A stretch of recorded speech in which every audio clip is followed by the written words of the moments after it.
Scattered in every corner of the world are the forsaken ones.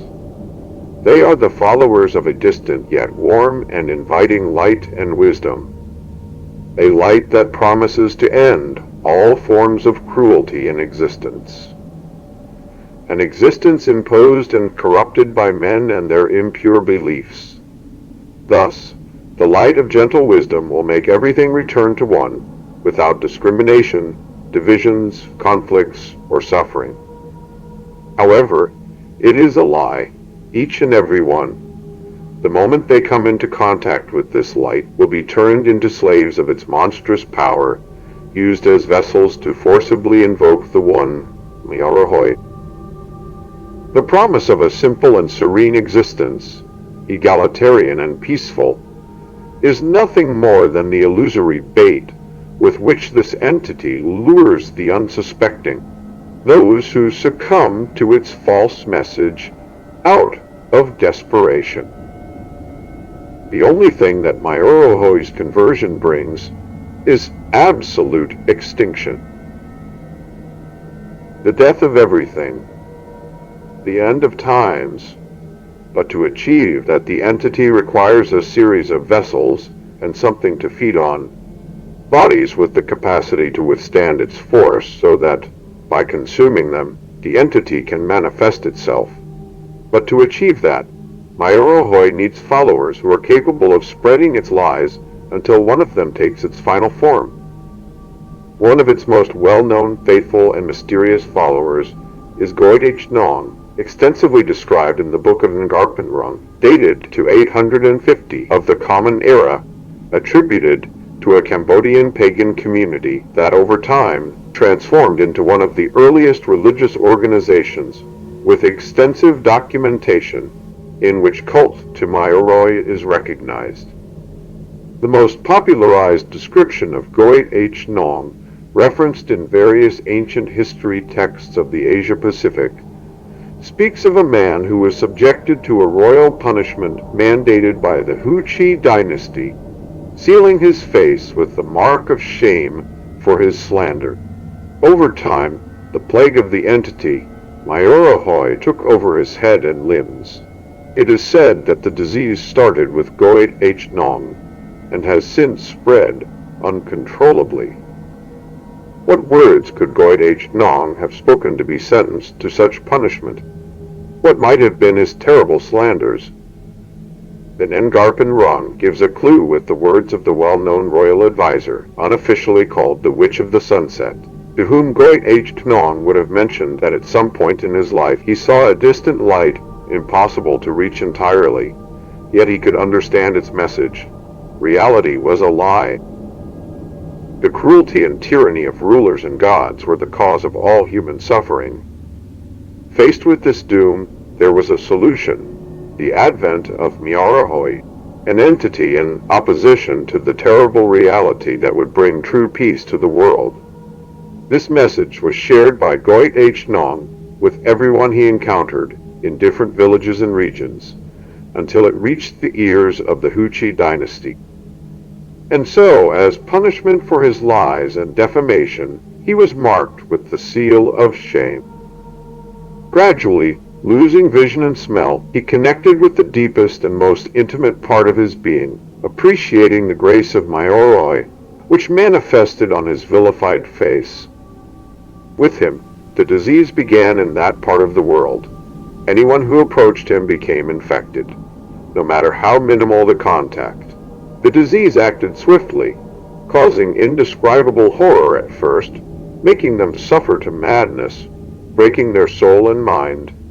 In this way, as more people were trapped in this suffering, the chances of Myoro Hoy's materialization increased, and by doing so, with its mere presence, all kinds of creatures succumbed to its revelations.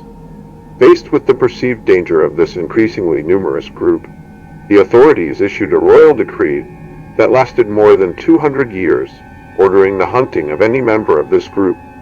When captured, they were isolated from the world, with no possibility of interacting with anyone other than themselves. Such was the case of the fishermen in the Bay of Kampong Som in the year 1067 of the Common Era. They were a peaceful group of traders and artisans making a living at sea when they found an old tombstone a few meters deep near the bay.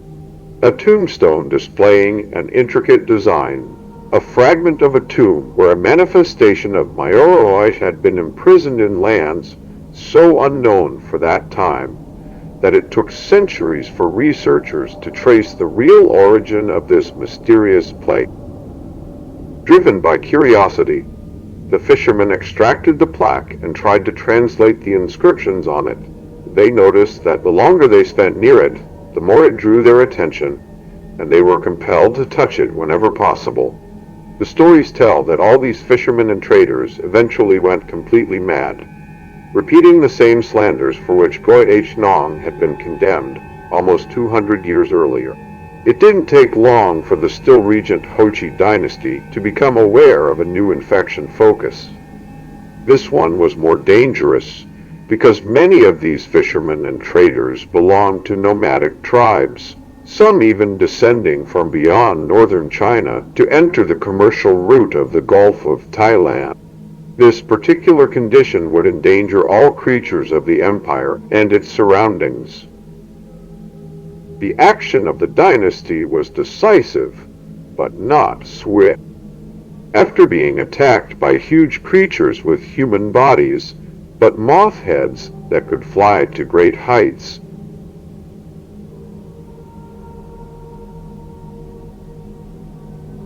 they finally captured almost all the fishermen from the Bay of Kampong Som in a desperate attempt to prevent the spread of Myoro slanders. They were imprisoned in what is now known as the largest underground prison in Asia, on the triple border of Laos, Cambodia, and Thailand. It was when they were locked away that all the energy within them, magnified by the suffering of unjust imprisonment, overcrowding, and hunger, manifested the first and best documented transmutation of Myoro Hoy. It materialized through each of the suffering prisoners.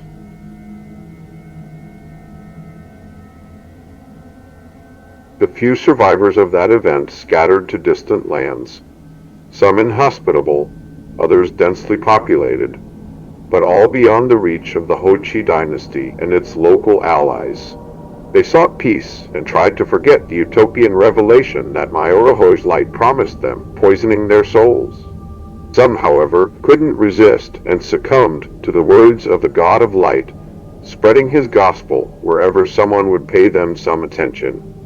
However, as the source receded into the distance, the word lost its power and reached European lands under the premise of a hard-to-believe promise, lacking convincing force and losing its quality of a disease.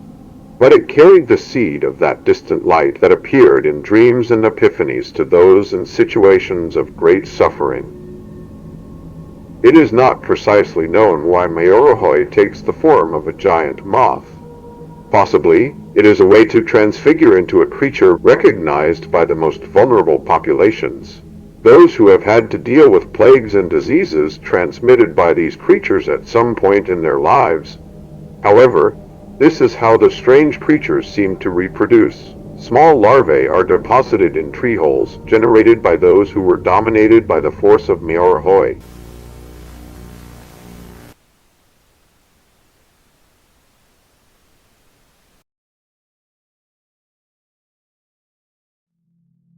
The story of Tolga Aksoy, a pizzeria worker, like any man of his age, holds a mystery that, at that time, became one of the greatest fears in the city of Izmir.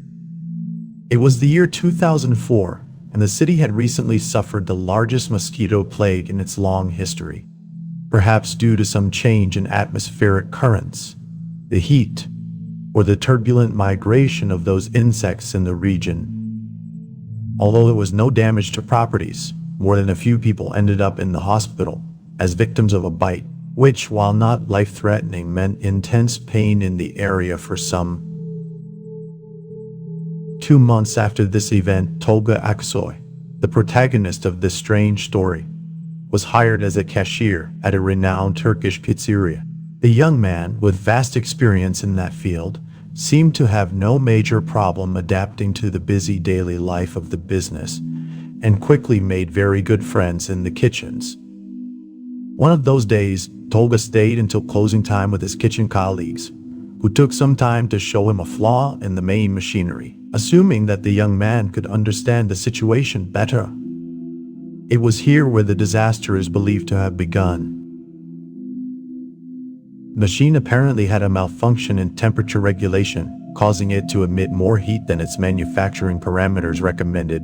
In fact, precisely one of the problems began when one of the cooks suffered a burn while passing his hand over the machine. Tolga noticed it immediately and warned everyone not to come within a meter. There was even the possibility that the mass of cables, nuts, and metal plates could start to ignite if not disconnected in time. However, Tolga had to get close enough to one of the motors at the back to realize the problem. And that was when he noticed a blast of hot air enveloping his face for a brief moment. As minutes passed, Tolga began to feel somewhat disoriented. His head was burning, and his hands were itching intensely. His colleagues gave him a glass of water, but the boy spit it out as soon as he felt the liquid on his lips. A stabbing pain traveled from his forehead to the back of his neck, and from there it snaked down his spine.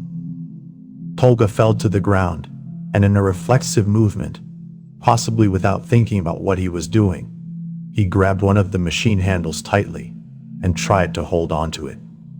What happened at that moment could only be captured by the lens of a static camera in a corner of the kitchen.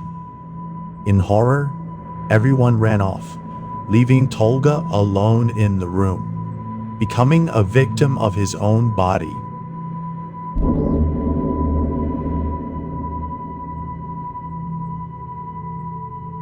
Those who analyzed the photograph noticed something in common with other cases recorded in the country.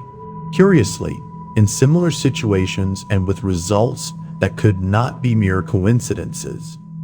Both Tolga Aksoy and the rest of the victims, upon being later examined by forensic doctors from the forensic department of the Turkish police, realized that after hemogram tests and histological studies, their cells had been infected with a biological agent of insectoid origin, as if some kind of disease had caused the inoculation of millions of larvae deposited in the ribosomal complexes attached to the endoplasmic reticulum surrounding the cell nucleus. Undoubtedly, something never before seen or studied by contemporary medicine.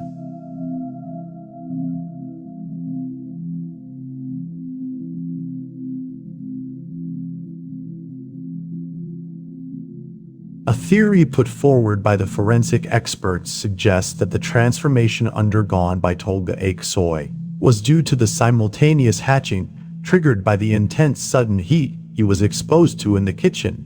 This caused the disease to erupt without the boy being progressively affected by the incubation period.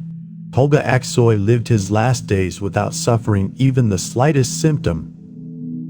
The question that was suggested with the greatest concern was related to the possibility of infectious transmission, and whether this could have become a potential risk for the Turkish population.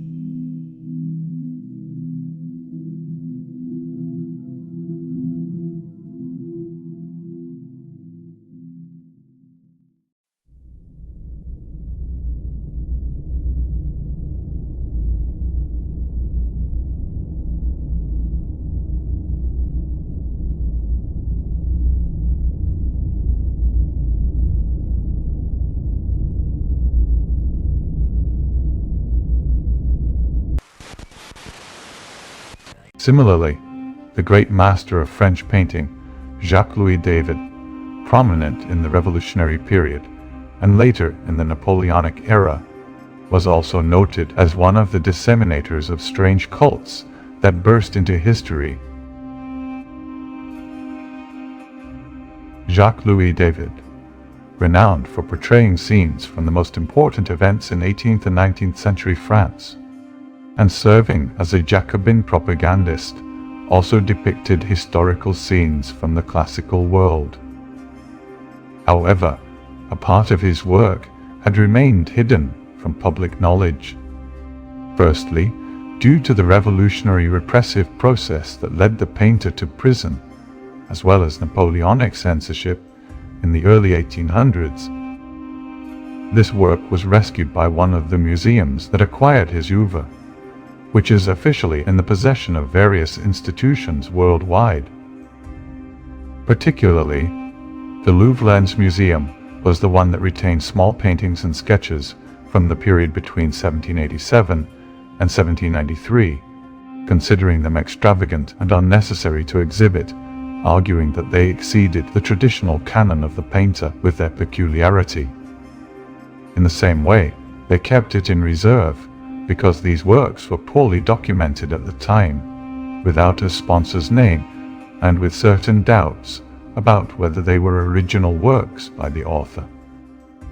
However, after meticulous studies during the 70s and 80s, it was determined through chemical experts, graphologists, and art historians that both the strokes, colors, paper, and style were characteristic and unique to Jacques-Louis David. These early paintings, dated from 1787, depict rural scenes where peasants interact with a huge insect which radically changes shape in each work but maintains certain common characteristics: large moth wings and insect corporality. Behind these works were a series of inscriptions that were difficult to read, but from which one word, totally foreign to French, and in particular to the French of that time, could be deciphered: Myoro Hoy.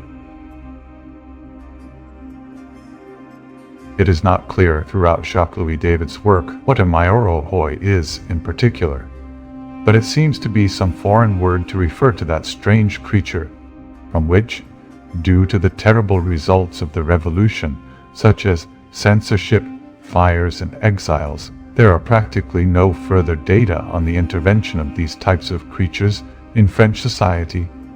However, Jacques-Louis David's works do provide clues where it can be appreciated that this figure was strongly linked to natural environments, as well as to lower strata of society.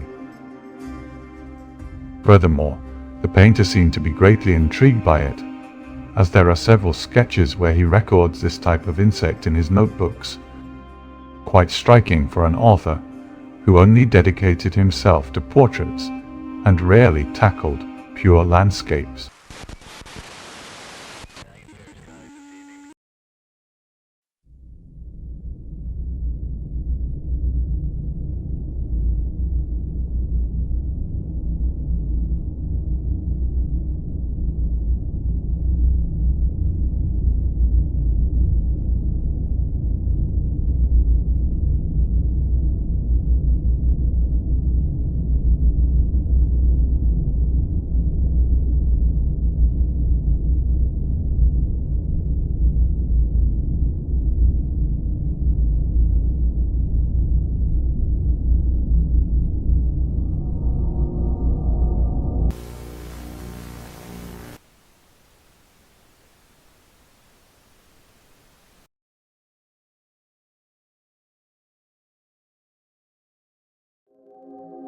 Many legends have been told about Myoro Hoy, and police, military, and scientific investigations about the existence of this creature have leaked throughout history, manifesting itself in ominous forms.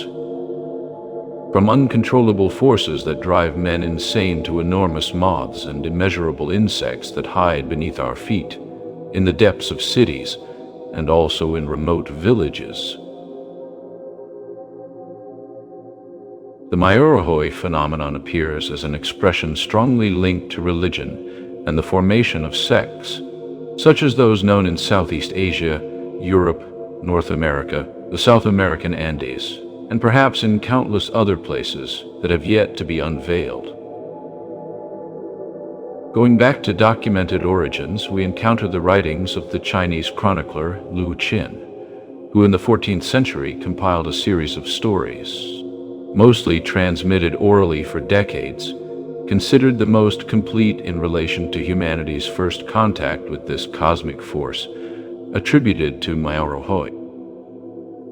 In these texts, we trace back to a distant era, stories of men and women who inhabited the most remote areas of Asia before the existence of current and modern civilizations, in places that are challenging to locate with precision today. Nevertheless, they survive in the accounts of those who experienced the presence and effects of these strange supernatural forces on their communities and families.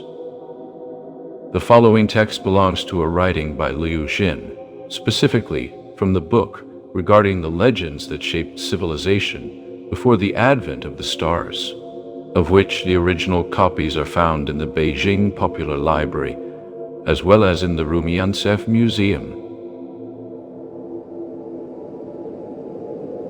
His cheeks had stopped tingling, and he could no longer flex his fingers as he could before he had to flee from the camp. The sun was setting, and the sky was becoming increasingly reddish. The crows had stopped cawing long ago, and the scent of pine became as dense as the cold that slipped through the branches, petrifying once again the layers of ice that wept timidly during the day. But it also smelled of fear. It smelled of a frigid and unknown night. Abul-Hur had to flee the camp just like his companions. They all ran in terror under the order not to look back. Many possibly fled towards the village, which was a few leagues to the south of the camp.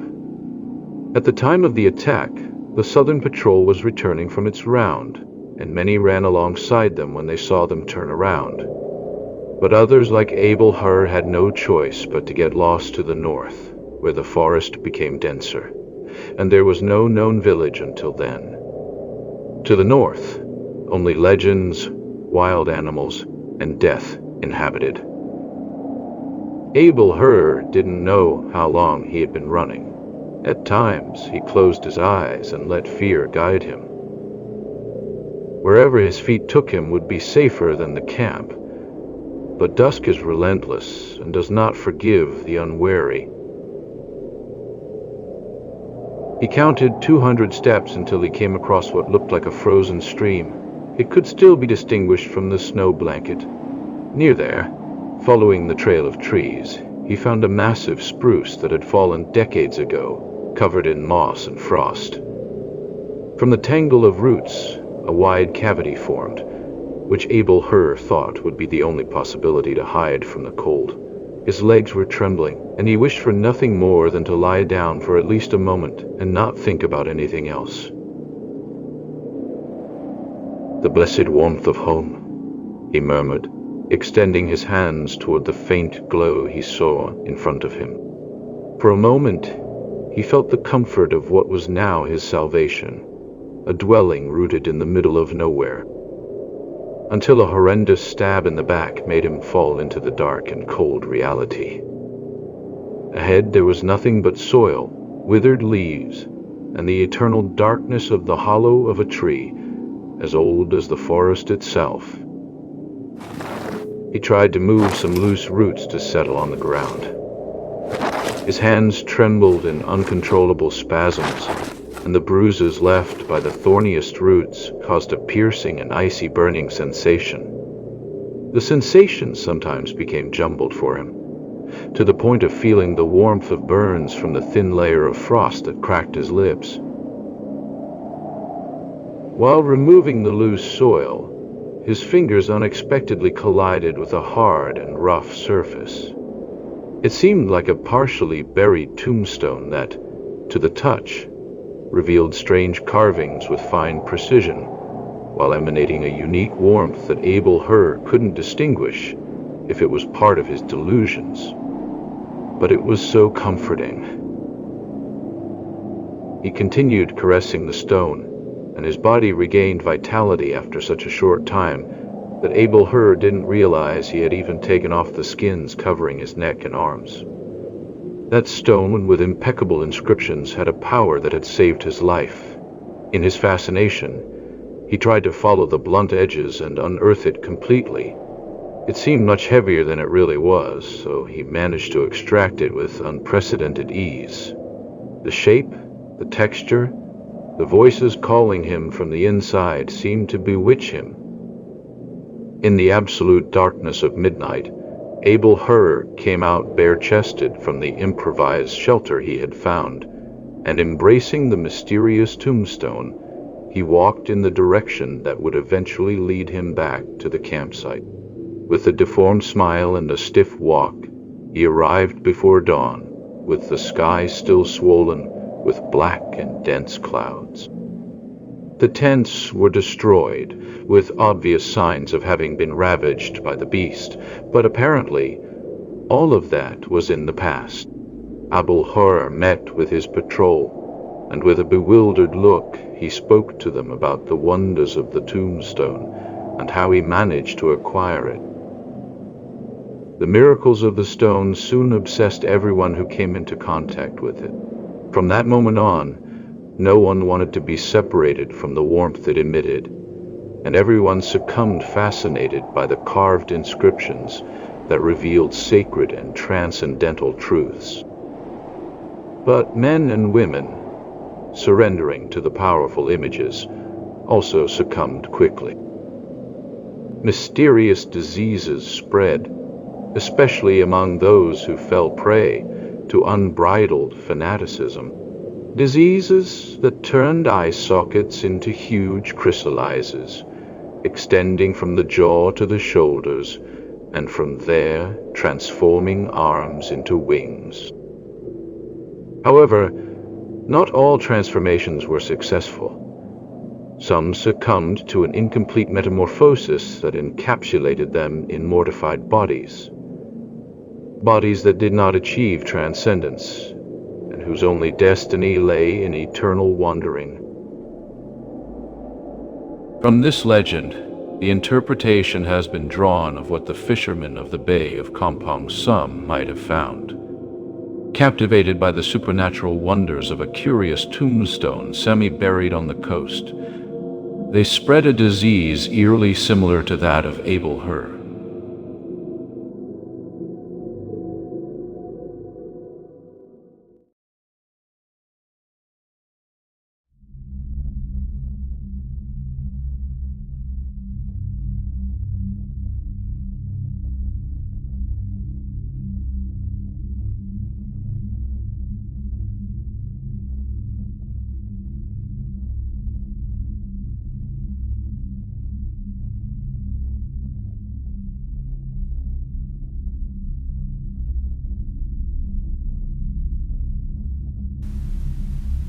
After taking 8 subjects suspected of B1997 gamma infection, which had been under study since 1990, and whose genome was established between December 96 and February 97, these subjects were monitored for 5 years. All 8 were identified in Turkey as a result of a moth plague in certain cities, the names of which are withheld. These moths carried a peculiar mutation of a fairly common virus in some insects of the area. However, contrary to most virology studies, this virus behaved as a cellular agent, exhibiting characteristics akin to what could be termed characteristics of an organism endowed with a certain degree of volitional capacity at its minimum level. In other words, a new species within the eukaryotic kingdom with unusual skills due to its minuscule size. These microscopic creatures were suspected to latch onto the infected host and, in a slow process that could span over 10 years, violently react to intense sources of heat during their hatching stage, spreading through the host's bloodstream and instantly assuming a unitary form. Most of the time, these creatures developed in the spinal cord of vertebrate hosts, causing notable motor problems that did not correspond to degenerative nosological entities previously described by neurology. It is still unknown how these viruses came to develop in such a manner. There is no evidence demonstrating the possibility of mutating in such a way in prokaryotic species. Not at least within such a short time frame, even too short for the history of humanity, which is but a fraction of the evolutionary course of the universe.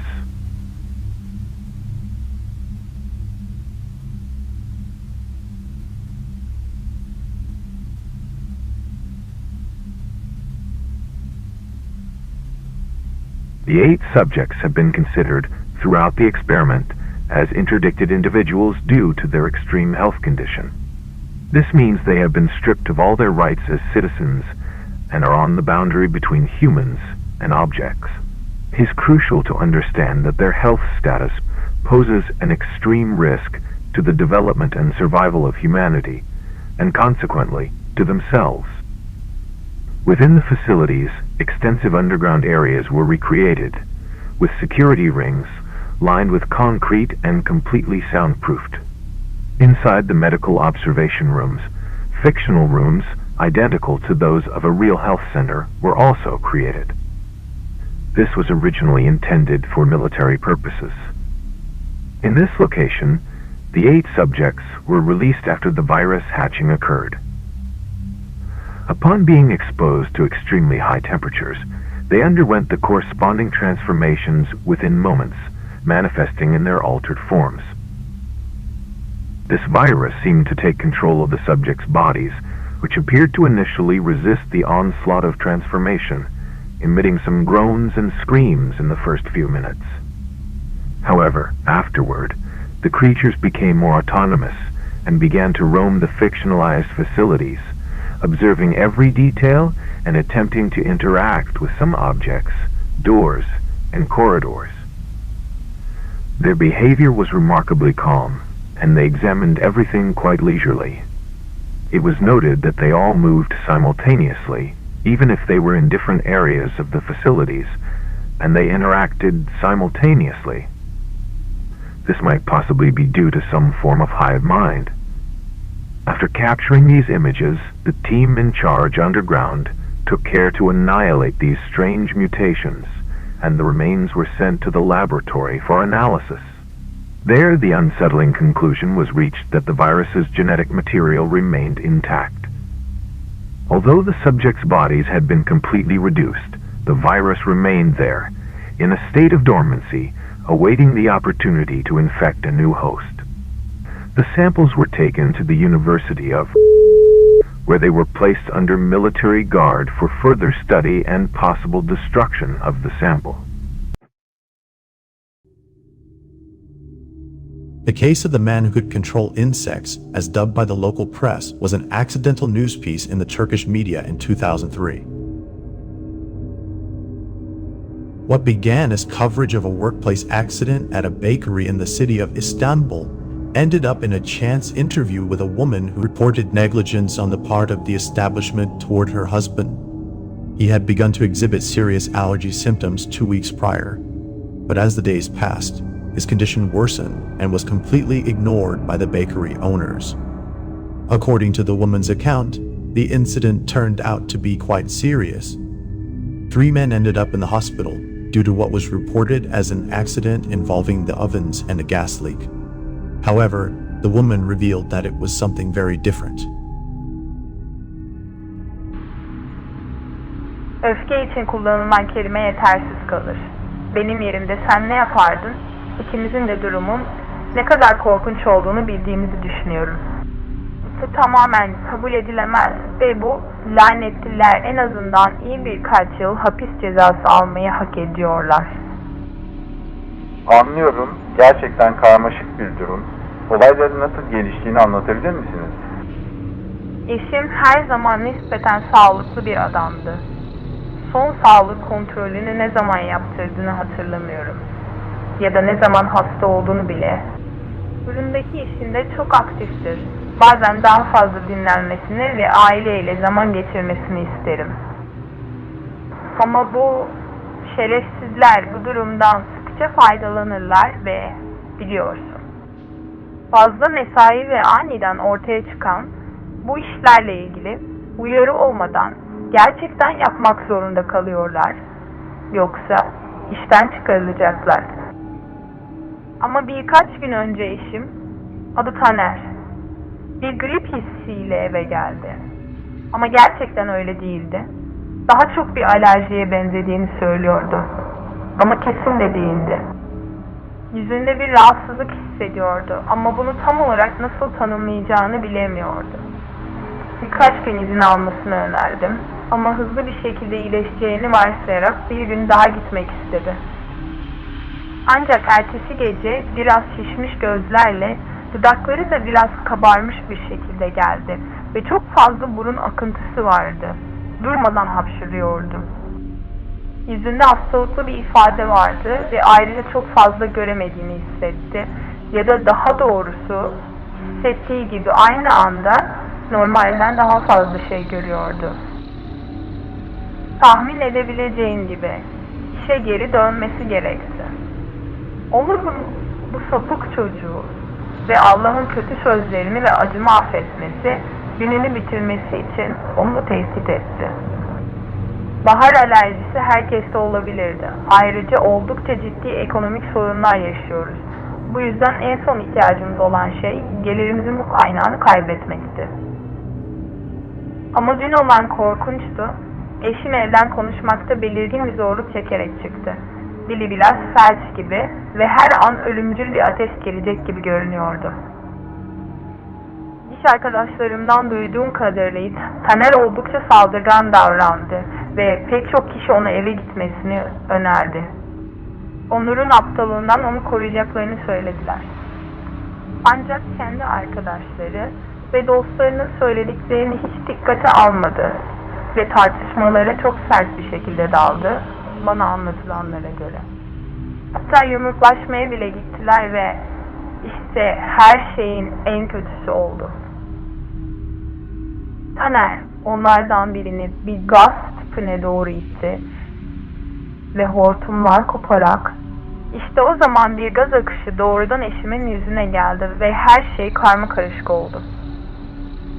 Ambulanslar geldi, polisler geldi ve hepsini hastaneye götürdüler. Tıbbi rapor hakkında veya eşinizle yaptığınız konuşmalar hakkında bir şeyler söyleyebilir misiniz? Doktorlar onu izolasyon odasında gözetim altında tutuyorlar. Onun için ciddi şey olmadığını, iyi olacağını söylüyorlar. Ama Taner bana anlayabildiğim kadarıyla bu çok garip gelecek ama önündeki şeyleri de hiç görmediğini, sadece birçok başka yer gördüğünü, bazıları borular, karanlık taş ve beton alanlar gibi gizli yerler ve hepsinden önemlisi çok yükseklikler. Anlatmaya çalıştığı şeyi anladığımı bilmiyorum. Ama birçok şeyi aynı anda gördüğünü ve her şeyin düşündüğüne göre hareket ettiğini söylemek istiyordu. O andan itibaren başka bir şey söylemedi ve küçük bir guatr oluştu. O zaman doktorlar onu izole etmeye karar verdiler. While the news didn't garner the attention it might have deserved, there was one that could be related primarily to the description Tanner gave of his visions to his wife. He emphasized those images in narrow and dark passages and pipes. For a few months later, in the Beyoğlu district, city of Istanbul, in the renowned Galata Tower, an enormous number of unusually large moths were found inside, which, according to studies, had been hidden in the sewers and attics of the ancient tower for over a year. Those who had previously studied cases of moth infestations in the western area of Old Constantinople discovered a peculiar characteristic of these creatures. Unlike common moths, these moved in an extremely coordinated manner, as if they were guided with a precision similar to what we would see today from a swarm of drones controlled from the ground. Moreover, during the same period of time, with a range of 2 to 3 years difference, very similar cases were reported both in Turkey and in Armenia and Syria.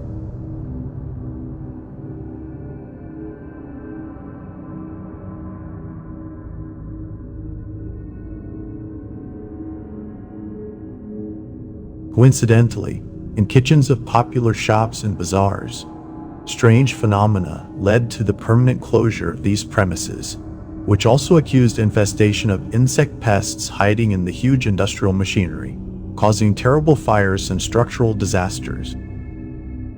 On the other hand, images were also captured of impossible creatures emerging from various faulty ovens. All these shared a common element: Due to internal failures, their temperatures soared, surpassing extremely dangerous ranges, resulting in some supposed accidents involving workers and customers of the premises. Something eerily similar to Tanner's case in Istanbul.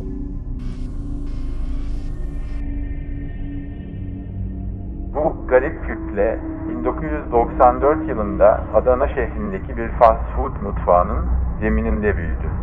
Patlayıcı gazların sızıntısı sonrasında duvarın bir kısmını kırarak aniden bir tepki vermesi sonucunda garip bir titreşimli madde ortaya çıktı ve buradan sınıflandırılmamış böcekler çıktı.